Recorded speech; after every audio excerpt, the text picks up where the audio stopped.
Élèves de terminale S, bonjour. Voici la toute première leçon de l'année si on suit l'ordre du BO. Elle est consacrée au rayonnement électromagnétique. BO, pour ceux qui ne le savent pas, c'est en fait l'abréviation de BOEN, acronyme de Bulletin officiel de l'éducation nationale. C'est dans le BO qu'est défini précisément ce que doit savoir et doit savoir faire un élève. La deuxième colonne est la plus importante, elle précise les compétences exigées au baccalauréat. Dans cette leçon, nous dirons quelques mots sur les différents rayonnements et leurs sources et sur l'absorption de ces rayonnements par l'atmosphère. Vous allez peut-être penser que ces photos représentent des galaxies. En réalité, il s'agit d'une seule galaxie, la galaxie d'Andromède, située à 2 millions d'années-lumière de nous. La photo 3 représente la galaxie d'Andromède dans le domaine du visible. La photo 2 dans le domaine de l'infrarouge, que nous notons IR. La photo 1, c'est une photo en ondes radio. La 4 en ultraviolet, que nous notons UV. Et la 5, il s'agit d'une photo de la galaxie d'Andromède en rayon X.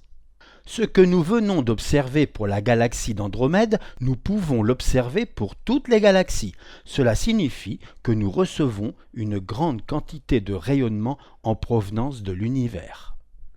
À une échelle beaucoup plus petite, c'est vrai aussi pour les étoiles qui nous envoient toutes sortes de rayonnements. Voici différentes photos du Soleil en infrarouge, en ondes radio, en ultraviolet, en rayon X et en visible.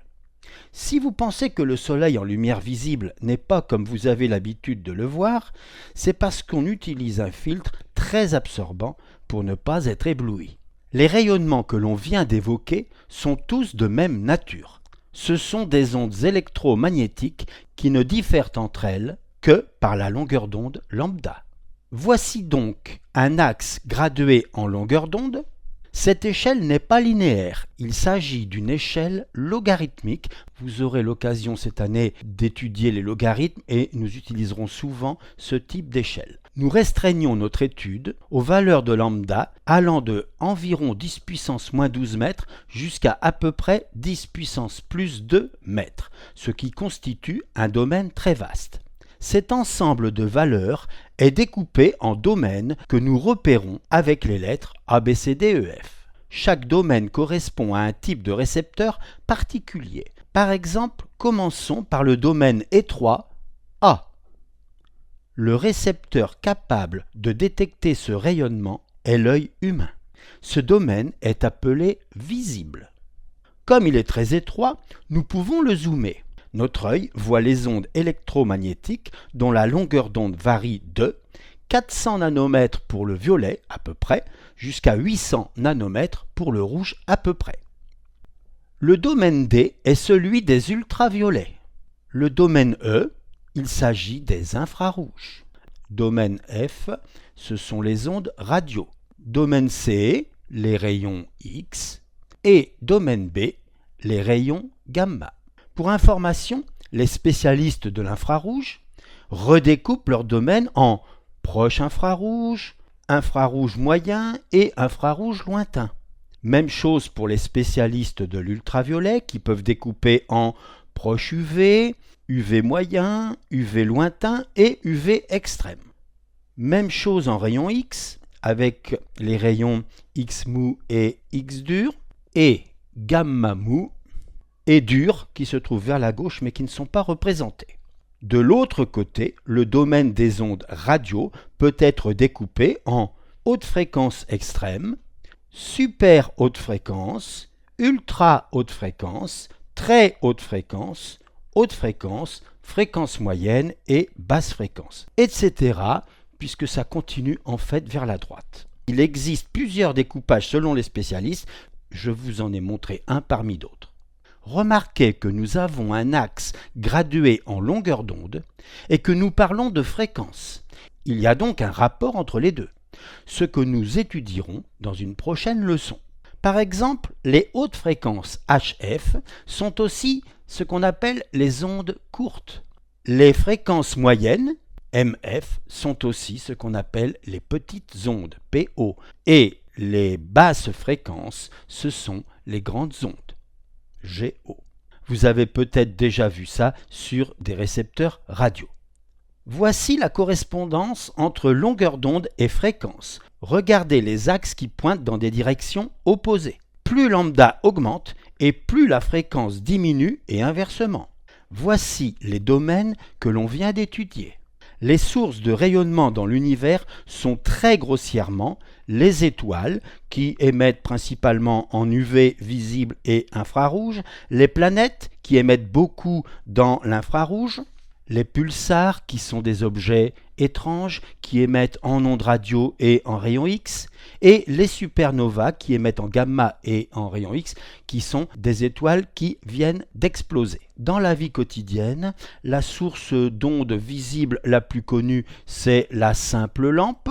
La lampe infrarouge émet principalement de l'infrarouge, mais elle déborde un peu dans le visible côté rouge. Le corps humain est une source de rayonnement infrarouge, mais c'est de l'infrarouge lointain.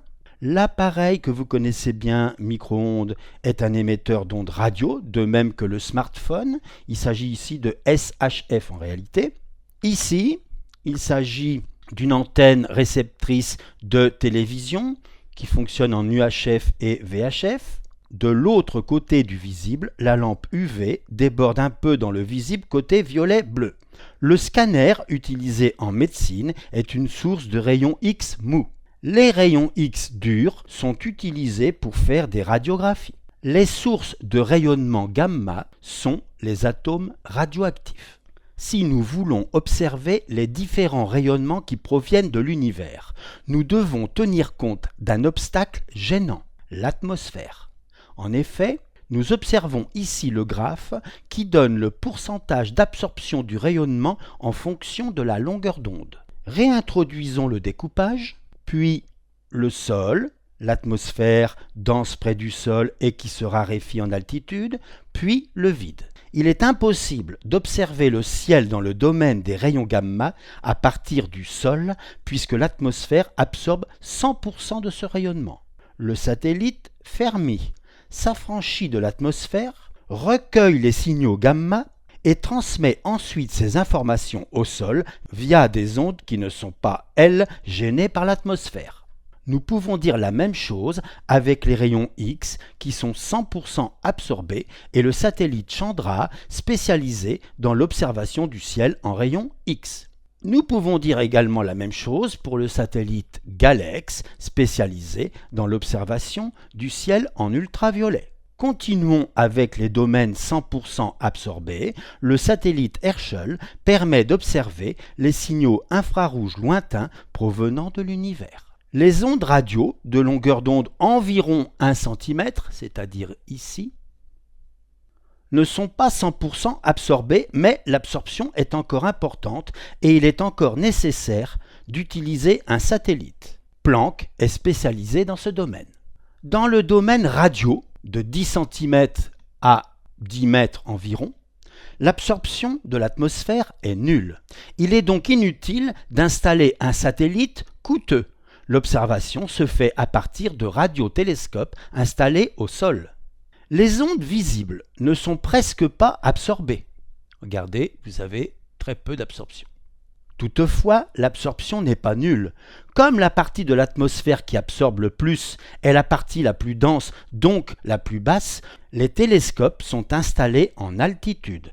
Par exemple, le télescope Gemini installé à 4000 mètres en haut d'une montagne à Hawaï. On observe une fenêtre infrarouge autour de 10 micromètres. On peut réduire l'absorption en montant suffisamment en altitude. L'avion Sophia est spécialisé dans ce domaine. C'est un Boeing 747 aménagé spécialement par la NASA.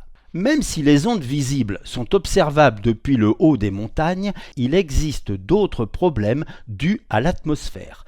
C'est pourquoi il est intéressant là aussi d'utiliser des satellites. Hubble est un satellite spécialisé dans l'observation du ciel visible. La leçon est terminée. La prochaine fois, nous nous intéresserons aux ondes de façon générale. À bientôt!